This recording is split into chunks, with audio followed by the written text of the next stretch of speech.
Hello বন্ধুরা, সবাই কেমন আছো? আশা করি সবাই ভালো আছো, সুস্থ আছো। আমি ভালো আছি, সুস্থ আছি। আমি চন্দনা, আমার চন্দনা পরিবারের সবাইকে আর একবার স্বাগত জানাই। আজকে আমি নিয়ে চলে এসেছি একটা সম্পূর্ণ আলাদা ধরনের ভিডিও, যেটা হচ্ছে সামনেই পৌষ সংক্রান্তি। তাই পৌষ সংক্রান্তি মানেই তো আমরা জানি যে পিঠে পুলির দিন।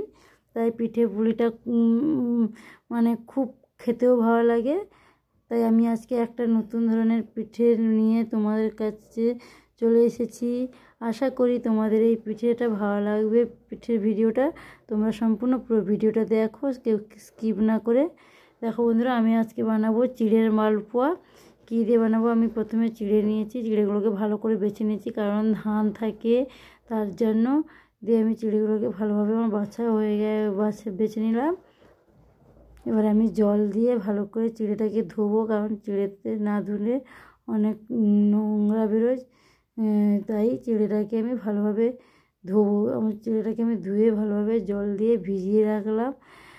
প্রায় আধ ঘন্টার মতন ভেজাতে হবে, কারণ চিড়েটা ভালোভাবে নরম হবে। তো তাই এদিকে আমি চিড়ে ভেজাতে দিয়ে আমি একটা নারকেল ছিল বাড়িতে, একটা নারকেল নিয়েছি।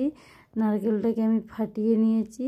এবার নারকেলটাকে কুড়নি দিয়ে সুন্দর করে চুড়ে নেব, কারণ চিড়ের পোলাওতে গোটা গোটা নারকেল দিলে ভালো লাগে না গো, চুড়ে দিলে ভালো লাগে বেশ।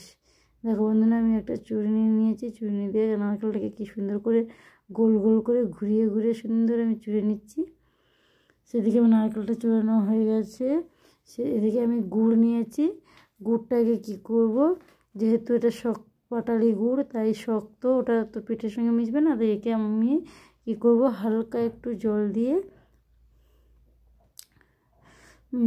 দেবো, তারপরে কড়ার মধ্যে গলিয়ে নেব গুড়টাকে। পাটালি গুড়ের পিঠে কার না খেতে ভালো না বলো? পাটালি গুড়ি হোক আর ছাঁচি গুড়ি হোক, খেজুর গুড়ি হোক, যে কোনো গুড়ের পিঠে খেতে তো খুব ভালো লাগে, তাই না? দেখো বন্ধুরা, আমি কড়ার মধ্যে অল্প একটু জল নিয়েছি, তার মধ্যে 2-3টে এলাচ ফাটিয়ে দিয়ে দিয়েছি, কারণ যাতে গুড়টা টেস্ট হয় এবং পিঠেটারও খুব টেস্ট হয়। তার জন্য আমি জলটা একটু হালকা গরম হতে এলাচগুলো দিয়ে দিয়েছি। তার মধ্যে দেখো 4খানা গুড়ের নিয়েছিলাম, সেই 4টে গুড় আমি জলের মধ্যে দিয়ে দিয়েছি। এবারে গ্যাসটাকে আমি মানে মিডিয়ামের থেকেও একটু বেশি করে রাখবো, যাতে গুড়টা গলে। তার জন্য দেখো আমার গুড়টা গলে কত সুন্দর হয়ে গেছে। একদম অল্প বাকি আছে। এটা হয়ে গেলে এই দেখো বন্ধুরা, ওটা আমার হয়ে গেছে সুন্দর, একদম গলিয়ে গেছে। গলে কি সুন্দর মিক্সড হয়ে গেছে, যেন খেজুর গুড় হয়ে গেছে। পাটালি গুড় বলে আর কেউ বলবে না। কি সুন্দর সেন্ট ছেড়েছে, কারণ এলাচ দেওয়া আছে তো। এলাচ দেওয়া থাকলে যে কোনো জিনিসের সেন্ট ভালো লাগে, খুব সেন্ট হয়েছে। এবারে আমি চিড়েগুলো যে ভিজিয়ে রেখেছিলাম, দেখো বন্ধুরা, চিড়েগুলো ফুলে কত সুন্দর, কত হয়ে গেছে। 150 গ্রাম 200 গ্রাম চিড়ে নিয়েছিলাম, এখন প্রায় অনেক চিড়ে হয়ে গেছে।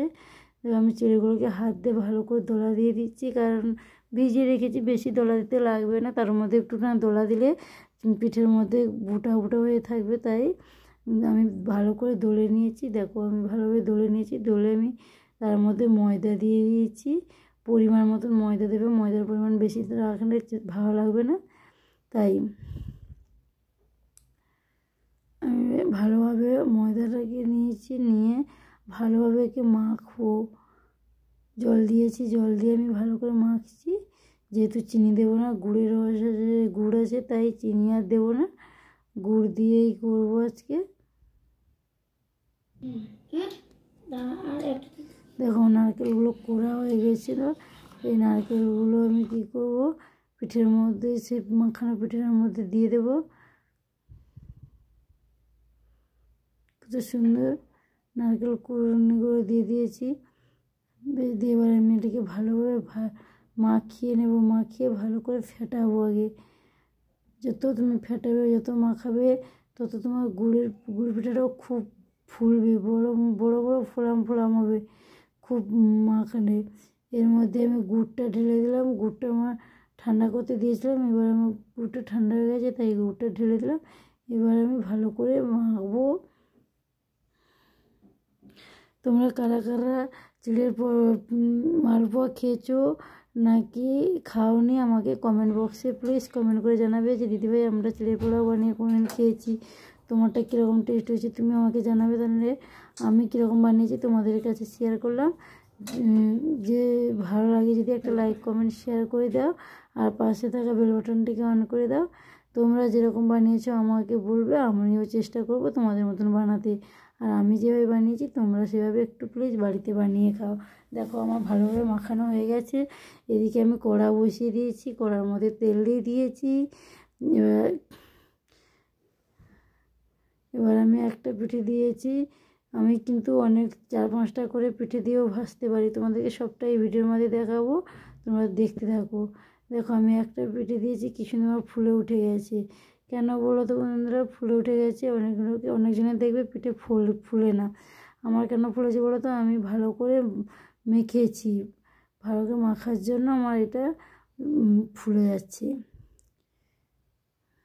দেখো পুরো দোকানে যে মালপোয়া বিক্রি হয় পুরো সেই রকমই হয়ে গেছে, দোকানের মালপোয়ার মতন হয়েছে। খুব টেস্টি হয় খেতে, তোমরা যদি পারো বাড়িতে বানিয়ে খেও। আর কেমন হয়েছে দিদিভাইকে কমেন্ট করে বলো কেমন।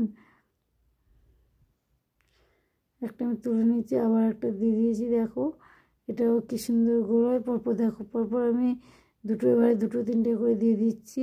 কেমন তোমরা এরকম কেউ পারবে একসঙ্গে 2-3টে করে ভাজতে? যদি পেরে থাকো তাহলে তোমরা কমেন্ট বক্সে বলবে তোমাদের নামগুলো।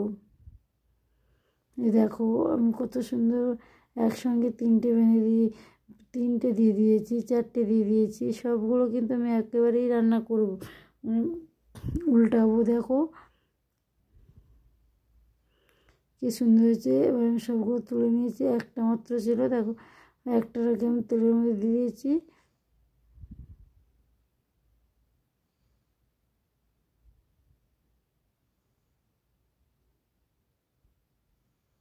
সবাই ভিডিওটি দেখতে থাকো কেমন ফুলেছে। তো দেখো আমার বানানো হয়ে গেছে, এই দেখো কমপ্লিট হয়ে গেছে। আশা করি ভিডিওটা ভালো লাগবে। আর খেতেও খুব টেস্ট হয়েছে, কিন্তু একদম নরম তুলতুলে হয়েছে, যেহেতু চিড়ে দেওয়া আছে তো তার জন্য। দেখো বন্ধুরা কত সুন্দর হয়েছে, তোমরাও বাড়িতে বানিয়ে খেও। আর দিদিভাইয়ের পাশে থাকো, দিদিভাইকে একটা লাইক কমেন্ট করো। তোমরা যত লাইক করবে তত আমাদের ভিডিও বানাতে উৎসাহ হয়। সবাই ততক্ষণ ভালো থাকো, সুস্থ থাকো। আর একটা ভিডিওর জন্য